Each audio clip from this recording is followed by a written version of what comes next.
¿Qué pasó, mi gente hermosa de Sueña sin Límites? Y bienvenidos a otro nuevo episodio. Este episodio va a ser un poquito diferente, por ahí lo van a estar escuchando, y como lo dice el título de Soñemos sin Límites, hoy les voy a decir que no tengo una limitante, así que por primera vez, la mayoría de ustedes que no me conocen, voy a estar haciendo una entrevista un poquito en inglés, like a little of Spanglish. So, si me trabo, no me juzguen, pero es parte del podcast. So, antes de eso, I'm going to introduce here Dr. González, orthodontist today. He's my guest today, so welcome, doctor. Hey, thank you so much for having me, Alberto. It's a pleasure to be on the show. No, thanks to you for coming. So, as I told you, I'm going to be doing this podcast in English, so I'm going to do my best. And I know that you maybe can talk a little of Spanish too. Sí, un poquito. Un poquito. So, the first question that I usually do to my guests is like, when we were kids, you know, have you ever dreamed to become a dentistry in that time? Or maybe, you know, like, maybe you became a player, or, I don't know, like sports or acting or, I don't know, another discipline? Yeah. Have you ever think about it? Yeah, when I was a kid, my passion, and even to this day, was sports. I never thought about being a dentist or anything else. I just always played sports, basketball, football, baseball. It was what I loved to do the most. It was what I was naturally sort of talented with and gifted with. I think we're all born with our gifts. Sometimes it takes us a little bit to figure out what that is, and that evolves with time as well. But there are certain things that just come naturally. And for me, sports was always that thing. It just didn't turn out to be something that I did for my career long term, but that was what it was, yeah. Yeah, and it was, at the time, it was someone that maybe inspire you to become a doctor, to become a, I don't know, in this area, or it's just when you grow up and you see the different classes, you know, in college or something like that, in high school, you say, oh, I'm going to be a doctor? That's a great question. It gets a little bit more involved in that. So I always wanted to do sports. It was my goal to do that. And actually growing up, I had cancer twice. And when that happened, the doctor said, hey, you cannot play sports anymore. This is it. It's done. And so, you know, the first time I had sick, I was 14 years old. And the second time, I was 16 years old. And so at that time, you know, being a teenager and them telling you that you can't do what you love anymore, I know I was very young, but that was very crushing. And so I had to figure out from there what I wanted to do with my life, you know. And being a high school kid, whether you've had cancer or not, doesn't matter. I think that, you know, very few people know what they want to do at 15, 16, 17 years old. So, you know, coming to graduate high school, the thought was, well, the next step is college, right? That's the next thing we have to do. I didn't pay much thought to it, and so I started thinking about, well, now that I'm not doing any sports, what do I want to do for the rest of my life? And I didn't really have a good answer to that, you know, and I know growing up I worked a lot outdoors with my dad, painting the house, fixing the cars, and doing a bunch of like hard labor. And so I thought, well, is there something that I can do that's indoors, right, that can help people and have a normal sort of life and allow me to live life outside of work? You know, that was the idea. And so that's where I kind of started thinking about maybe being a doctor, but I didn't want to be in a hospital because I spent way too much time in a hospital. Yeah.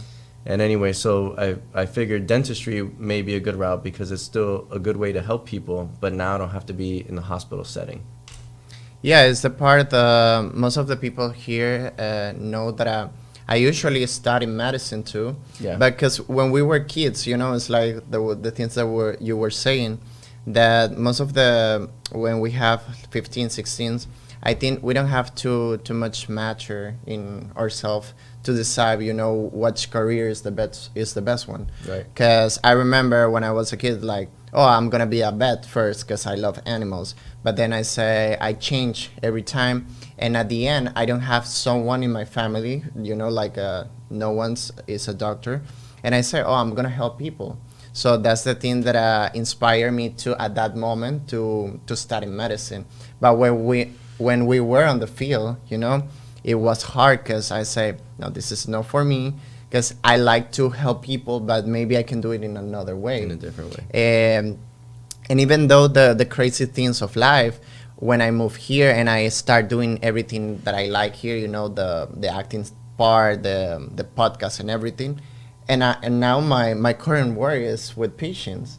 So it's funny because the medicine is always like around, and most of the patients, when they saw you in the scrubs, they say, "Hi, doctor," and everything. I say, "I'm not the doctor, I'm just the medical assistant here, but thank you," and they trust on you. Right. So for you as a doctor, in the mouth area, for example, what is the biggest challenge that you have, with patients? Have you seen the Johnny as a kid, like that you're doing now, helping people or not? Yes, I do. What was interesting though is when I got into dental school, I actually didn't like a lot of aspects of dentistry. A lot of aspects of dentistry in general, I wasn't extremely excited about or passionate about. And so what many people don't know, I'm an orthodontist. Okay, so I make the teeth straight. Right? A lot of people might think braces, but there's different ways to do that. Invisalign, which are clear aligners, to do the same thing, and that's what I specialize in. But to become an orthodontist, you have to become a general dentist first, right? So you go to college for 4 years, and then after that, you go to dental school for 4 years. And after dental school for 4 years, you're a general dentist. So you can practice general dentistry and do any aspect of dentistry that you want. However, if you want to become an orthodontist, there's an additional 3 years of schooling typically on top of that just to become an orthodontist specialist. So that's what I did. And when I got into orthodontic school, about a month into the program, I remember specifically, we were sitting in lecture and, there's a presentation going on. I was sitting there and there was a moment where I thought to myself, yes, I love this. This is intriguing to me. I find this exciting. And I think this is something that I can really be good at. And so it took many years. I mean, if you do the math, it took over 4 years getting past dental school to really understand that was my sweet spot, becoming an orthodontist. And then now, all these years later, just to perfect that craft has been super important. I've treated thousands of patients, including myself, friends and family, and just getting better each time and being able to have that emotional connection with patients. That has really made me feel like what I sought after in the beginning. Yeah, is like what I'm living out. you're doing it. The things that you. Yeah, it's funny because we're gonna talk about this in a few moments. But I do a few months ago the Invisalign treatment. Yeah. That's, I think, the part that we were start talking. Yeah. I remember when I see your postings on Instagram and everything. And I remember that I received the text that about the Invisalign treatment and everything. And for me as a patient, it really helps, because as a kid, I think that I don't have, like a bad dentadura. I don't know how to say in English. Yeah. But the part was when they took me the cordals. Is the right the wisdom word? Teeth. Yeah, the cordales. Wisdom. Las cordales. It was like moving always, like your under teeth and something like that. And then when I go to the doctor here in Doral, they told me like, oh, you need to just Invisalign, you don't need to wear braces and everything. And I say to myself, because too many people ask, when I start to using it, the first questions that everyone has is like, how much? It's like it's expensive. Yeah. But for me as a patient and as a person that tried to do this, to be in front of a camera and everything, I don't see it like, like wasted money. I see it like an inversion to yourself, because at the end of your life is your life. And for me, after that I see the results, it's like I'm always smiling, like you want to see my teeth. It's like everything is straight and everything. I'm using it right now, but it's that's the part. So as you as a doctor, I think that you heard the question. So how much, doctor, is going to be this treatment? So how can you help people in that way? I know that it's too many resources, like maybe a promotion, a discount, or when you have the insurance and everything. So how works that part? That's a fabulous question. It really is. And so many people have that question, and I understand. I'm empathetic to that, right? You know, if you're interested in something, you want to know if it's going to fit your budget, right? And it's an important question to ask. That being said, what happens is that the way that most dental offices and orthodontic offices promote themselves, and more than the way they promote themselves, but the way that they actually do business and the way that they treat patients and their setup, their model, their systems, is it's in such a way where it's almost like people are a number, right? It's kind of a factory line. That is not something that I ever wanted to do. And so building my practice, I did it very differently. Okay, and so when it's set up that way, people don't understand the difference between going to office A, B, or C. And so when that happens, then yes, of course, it's going to be a price discussion. Well, where can I get it cheapest, right? Now, the question that we must always ask ourselves, whether it's a product or service or whatever else, because I'm a consumer as well. You know, outside my dental practice, I'm a consumer, right? And so it's what value are you getting? And how do you express that value? And once somebody can understand the value that they're getting, then it moves less from a price discussion. It moves more toward, I want to be with this person because I trust them, I like them, I have confidence that they're going to do the best for me and that they have my best interest at heart. And it's going to be done in a way that is aligned with my values, right? And so the difficult part about that is most of that is you have to come in to experience that, to feel that, because we can talk about it all day, but until you come into the office and you experience the team, you experience the approach and how different that is from different places, you won't know. And so part of what you said, and I think that, thank you so much for even saying that you find our content valuable online on social media, but I've gotten so many questions from other friends and say other providers that say, hey, because I've been posting now for 2 years, right? And well, what's the return on that? What's the return on investment? And I said, well, not everything has to be a return on investment monetarily, right? Also, what's the return on investment in a good marriage, let's say, for example? Can you actually measure that? Or can it just make you better? So by posting content like this, if that happens to help somebody like you who I've never met before, and look where this brought us. This is right? the first time that we've met in person.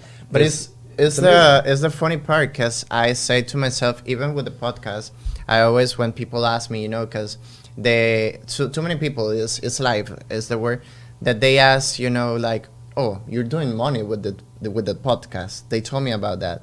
And I remember that I told you a few episodes that I say, I don't make any single dollar here for now, because, you know, it's the part that for me is most of the value that you can get with the story that we're telling right now. For example, that someone gets to it, you know, and say, oh, this story about, you know, the doctor, about another person that I have before, it changed my life, you know. It's like in a good way moving. So I know what you're saying right now about the questions that people do, because they always say, okay, you're a promotion, you're like an influencer or something like that. But we're trying to do our regular life with the social media, because, you know, it's like the part that we need to work right now, because it's everywhere. And the way, you know, to build on your point, I agree. It's also, I don't see the problem in promoting yourself either, right? Because if you know that you have valuable things to say, if you know that you can share your experiences and your story, and then you know that you can bring on people and guests onto your show and help somebody else, why wouldn't you do that? If you have something that's of value to somebody else. I always say, you know, yes, when I post content, there's two sides to this, right? Yes, I genuinely want to help people. But then the other aspect of it is that, yes, we are promoting. And you want to know why we're promoting? Because it doesn't matter how good you are. If people don't know who you are, it won't matter. Who are you helping then, right? So people need to become aware of you first. And then once they become aware, then they start to become entwined into your world, maybe check out your posts and things like this and see if your values match theirs. And then it becomes into consideration. And so it's a whole drop-down trickle effect that they see you first, they have to know of you first in order to then have a relationship with you. Yeah, exactly. It's the part that people need to know, the part that we need to get it on the industry, you know, like the social media. Right. So I asked a few a few weeks ago when we start talking, I tell a few friends and everything, so they give me questions for you. Oh, absolutely. But I have it here, so I'm gonna read it on the phone. I love this. I have it here. Yeah. So. And by the way, I don't know any of these questions ahead of time. Yeah, because he asked me as all my guests like what are you gonna ask me? That was the question, and I said don't worry because the podcast is usually natural. Like, and at the end, how do you feel today? I feel great. Honestly, you're asking me questions about me, so there's no prep that needs to go into that, right? You just talk about your life. Yeah. So I have here a few questions. So. Yeah. Okay, it's a question like day-to-day practice. Okay. So, what does a typical day look like for you in the dental practice? Like your typical day every time that you go to your clinic. Okay, great question. So, let's see. I arrive in the morning. I have a morning huddle with my team. I think communication is so key. The way I look at my job as the owner of the practice is I have two most important people to me, and that's my patients and my team, right? And so everything that I do, every decision that I make is based with those two people in mind. So I have a huddle with my team. That way I can communicate every single thing that we need to do for the day, for the week, update them on things that have happened, after hours, let's say, for example. We talk about the day, the schedule, not only for that day, but for the week, who's coming in and what we need to do for them. And once we break huddle, that's when we start to do everything we need to do for our patients. I always set aside time throughout the day to make social media content, so that way we can demonstrate what we do, so that people can become aware of what we do and how we might be able to help. And there's a lot of misconceptions as to what can and can't be done for people's teeth and their bite. And so I think that's super important, and that's always my goal, is to provide that value up front. So how can I make content and then we see patients at the same time?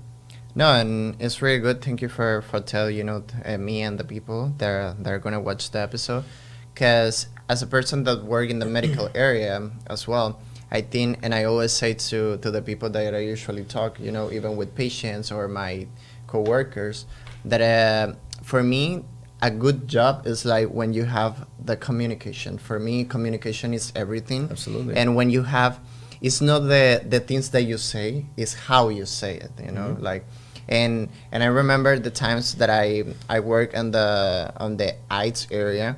Yeah. So it's hard, because patients is like the part like customer service. It's like you need to explain everything to the patients, most to the older people, and you need to take your time. It's not like I'm gonna say this and blah blah blah and that's it. No, right. You need to express them and to feel comfortable, because at the end I always say to the patients, ask me everything, because if you don't ask, then you're gonna be perdido in the space, like lost in space. So that's a good answer, because I think the co-workers, the team, and the patients need to work together, with the communication.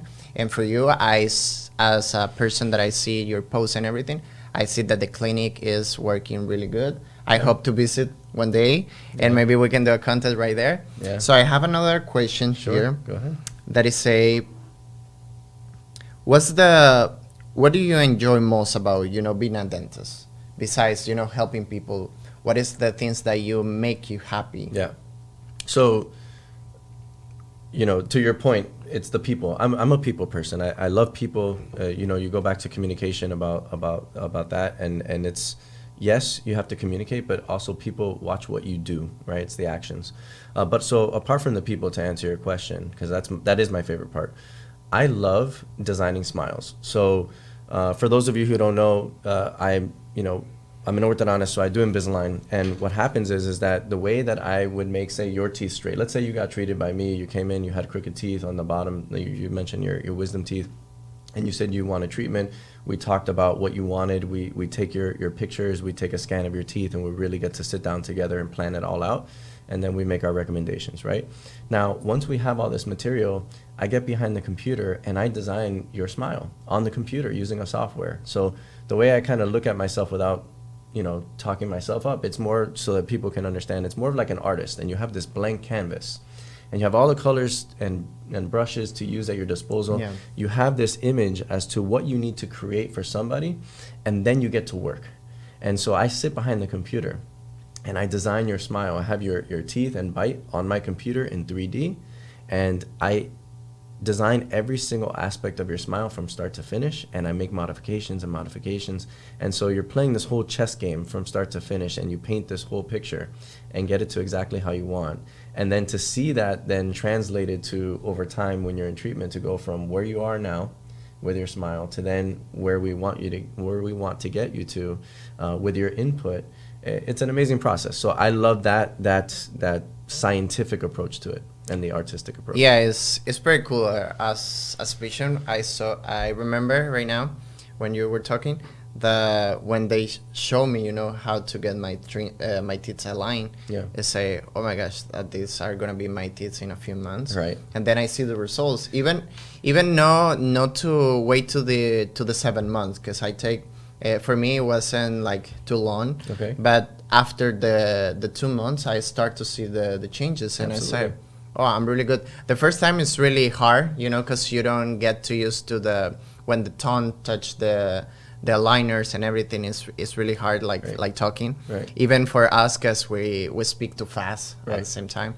But it's funny. It's funny at the end for me, like I told you before, it's like the people ask me, in my social person, they told me like, oh, where you get the treatment and everything, and I always say, oh, this is the doctor that I do it, but at the same time, even myself that I didn't met you before, I say, oh, if you live in Fort Lauderdale, that's going to be Dr. Johnny right there. Right. So what is the part, going to the Invisalign part,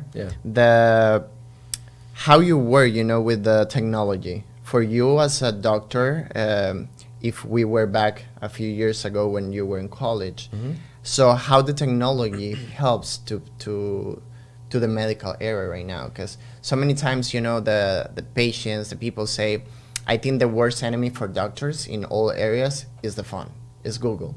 Because, even to myself, I always, if I see, a scratch or something, oh, what is this? And people get scared, Right. like they try, but at the end of the day, we have doctors that take too many years to knowledge, Right. to reading books, reading stories, helping people.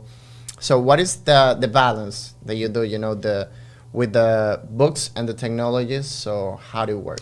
That's a good question, and I something that I guess before your question I hadn't really considered. But I would say it's both good and bad. Let's say, for example, to take your example of people Googling and doing, searching their symptoms and things like this, right? And then they find these things, and so they're sort of they're doing like the self-diagnosis and self-doctor stuff, right? So that's good and bad. It's bad, obviously, because we want you to be able to see a professional, whether it's an orthodontist, an actual, internal medicine doctor, a cardiologist, whatever it might be. You want to see the professional, right? Because they're the ones who understand and can run proper tests, proper diagnosis, really start to understand what it is that you might need, and then prescribe the appropriate treatment, right? So it's bad in that sense because it might limit you to want to go take the next step. However, it's actually good in another way because it promotes awareness, and it might prompt you to then say, I might have a problem, even if it might be the wrong diagnosis, but then it might prompt you to then go and start seeking out a doctor, right? Maybe I do need to get into contact with a doctor.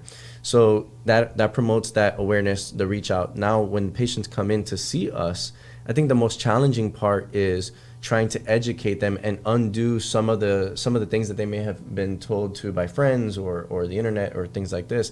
And one of the challenges that I think we have is being able to educate a patient and a person in a way where it doesn't seem as though we are trying to get them to do what we want, right? And I think that's the key. And the best way that I know how to do that is simply listening to people, right? Asking them questions. What are your concerns? What's bothering you? How long have you been dealing with this for? What have you tried up until now? What does a good result look like to you? And what are some of the major hurdles and obstacles, maybe some of the misconceptions that you may have, right? And then we can have an honest conversation And so I never try to put my beliefs on anyone. I try to understand where they're coming from an empathy standpoint, and then introduce my knowledge and expertise and my own experiences, not only treating patients, but treating myself as well, to maybe help them understand what's best for them.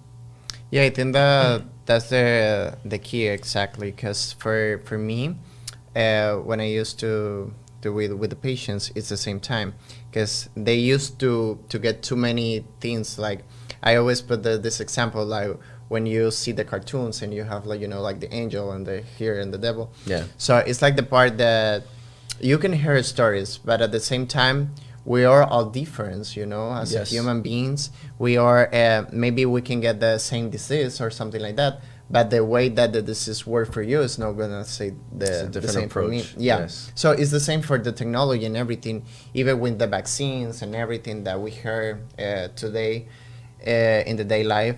It's like the part that, you know, is maybe for some people works, but for the others, no. It's like the theoretical, like the, you know, like a percentage and balance of life. Yeah, and that actually goes back to one of your previous questions about what are some of the more difficult things that you encounter. And I think that with a lot of you know, a lot of, and I understand it, a lot of the misconception is well, you know, Invisalign can't do this, or braces can't do that, or whatever it might be. And every single person is unique, every single last person. And so your circumstances are unique, your problems are unique, your desires are unique, right? And so the way that we do our consultations, and we make sure that our patients know this, is we don't put you into a box. We fit the box around you. It's everything personalized, everything customized, right? And the only way to do that is to really care about the other person, right? And then do something and customize a plan that is going to suit their needs and their wants, because in the end, it doesn't just matter what we think is right. I can plan the most perfect treatment for you, but if it's not what you want, it doesn't really matter at that point. And it's not going to work. So you have to mesh the two. We have to understand what you want, what you need, introduce our expertise, talk about it, and come to an agreement together. Yeah, because with Invisalign, I remember when I was doing it, as you say, they took, you know, like a scan for your teeth. Right. And when I get to, you know, like, how you say it on the package, like personalized, that this is going to be the per one, the per two, and everything. It was super different, you know, and it was crazy at the same time, because you see your teeth exactly to fix, you know, when you put it. And you say, oh, it's just like trying to get day by day to introduce to your regular life. So even that I finished the treatment, I remember the doctor tell me that it's going to be a year using the Invisalign. Okay. You know, the after the work, and he said no, you need to use it and get it as you take a shower, after you brush your teeth, to your day life. Because too many people, I think that was of the one mistakes that as a patient takes, you know, because we use the treatment, and when you see your teeth align, you say, oh, we're done. And they took it away. Right. You know? And then they told me that, you know, the teeth are always moving. Correct.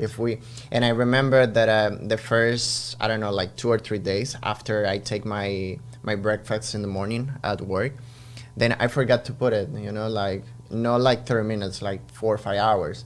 And then, oh my gosh, I need to put it back. And when I put it, it was like if I was starting again, because I feel it like too tight. Too tight, right. But one of my friends told me, no, the thing is that when you're talking and everything, the tongue touch the teeth and everything, so you need to use it. Right. So the only time that, you know, that we don't use it is when we eat and when we brush our teeth and everything. Yeah, I mean, listen, every doctor is going to have their approach. Yes. Okay, so I can only speak for myself. I can't speak for anyone else.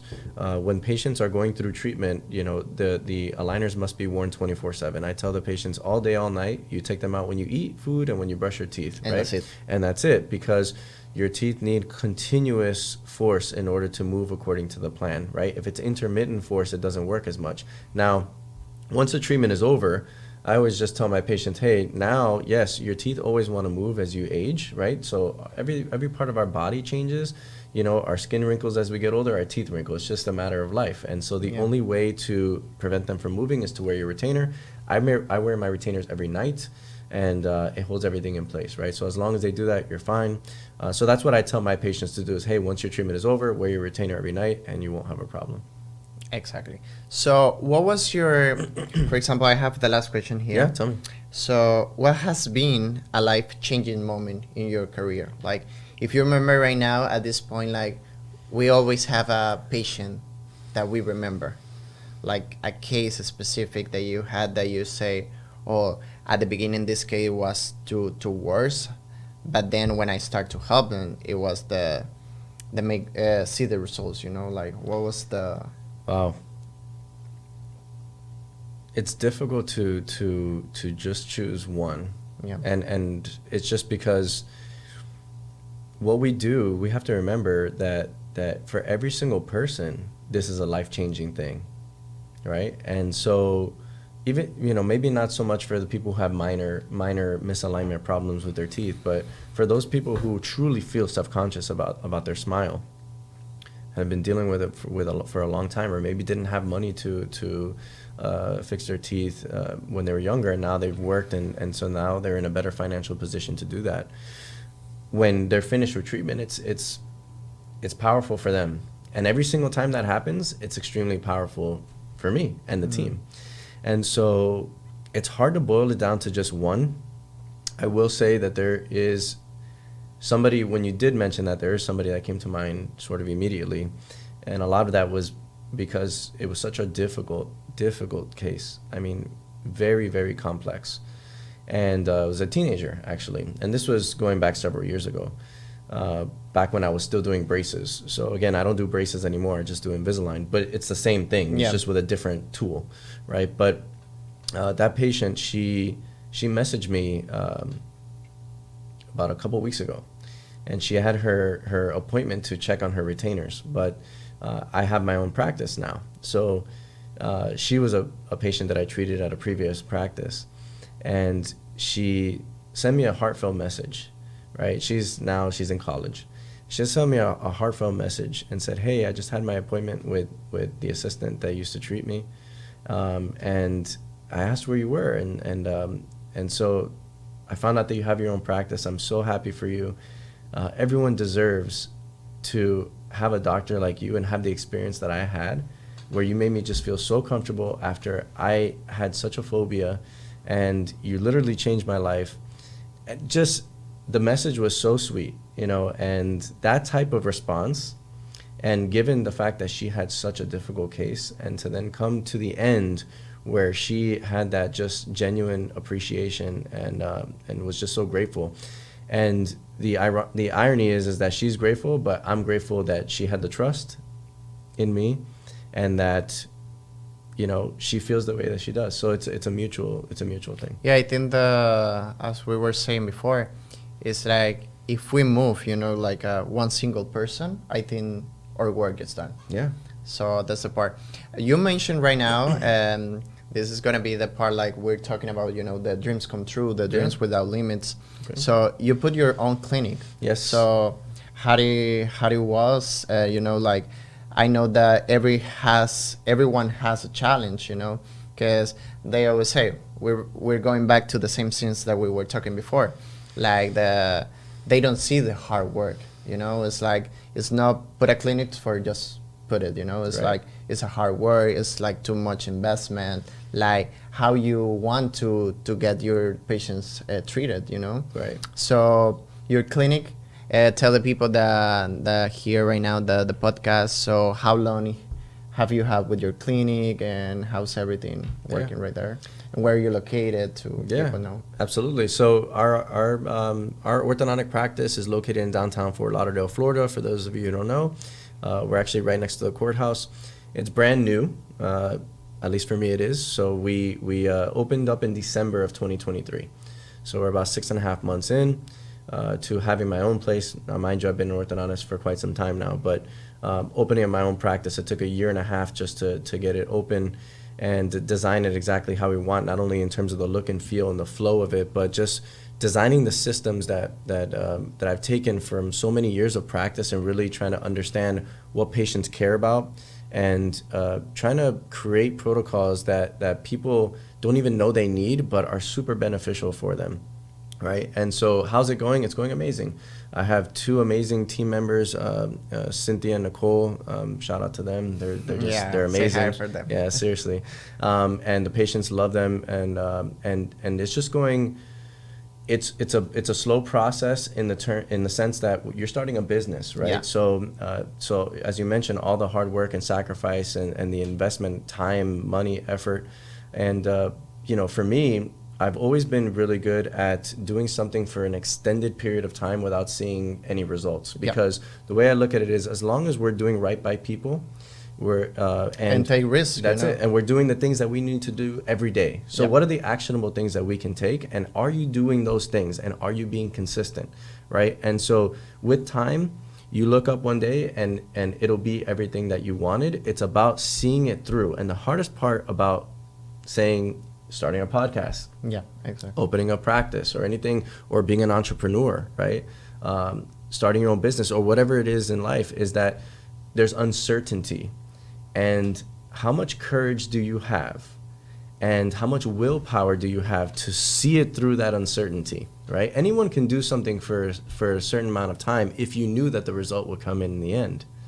But when you are a business owner, there's no guarantee that something will turn out the way you want it to, right? And so the only thing you have control over are the actions that you take every single day, right? And I think that's the hardest part.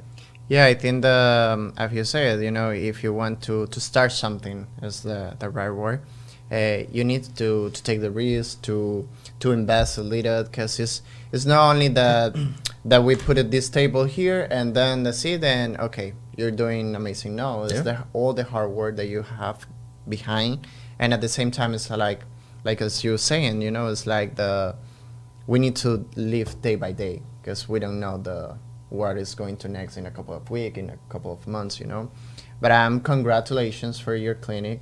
I'm really happy. I hope to visit you soon and maybe take a few, like an experience right there to get people there. So what is the message for the people that see us right now about when you hear the words dreams, without limits? So what's the message that Dr. Johnny tell the people?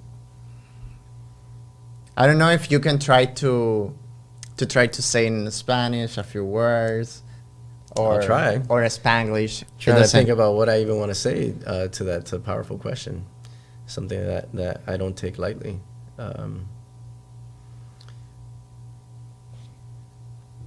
I think that we all have an inner voice as to what drives us.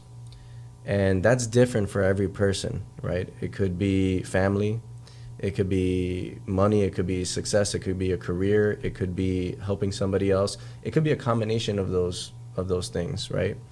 And so having the courage to follow that inner voice is what I think it means for me to follow your dream. And not everyone has the opportunity to do that, right? Say somebody wants to start their own business, but maybe they're helping their family and they have 2-3 people that they're helping. And so that takes a much longer time. But I think that anything worth doing is worth doing for such a long time. And that's the only way that I think that you would succeed in any dream that you have, is not giving up, saying that, well, it can't happen right now. If it's something that you really want, if your voice in your head and your heart is telling you that, hey, this is what I need to do, then you need to move forward and chip away at it with time, and just follow your heart. That's it. Yeah, exactly. So I think that's it. If you don't see what Doctor's saying, it's like encontrar tu propia voz. I think it's like your inner voice. As I told before, thank you for being here today. I think it was a great conversation. Yeah. And that's it, guys. I hope that you can find that I do the first podcast in English. So good job. Yeah, same for you. And thank you for being here again. It was a pleasure to meet you and get a little more know about, how to work with patients, how to help people. That's I think the message that I take today. Yeah. Like the empathy that you mentioned before, because we lost of too many of that, you know. I think so too. Yeah, and we need to be there, you know, like be more empathized, more human beings. Yes, absolutely. So, gracias a todos los que estaban viendo. Sí, gracias. Así que nada, no se pueden perder este episodio y todos los que vienen por ahí. Y ya saben, nos vemos en la próxima. Se les quiere. Chao.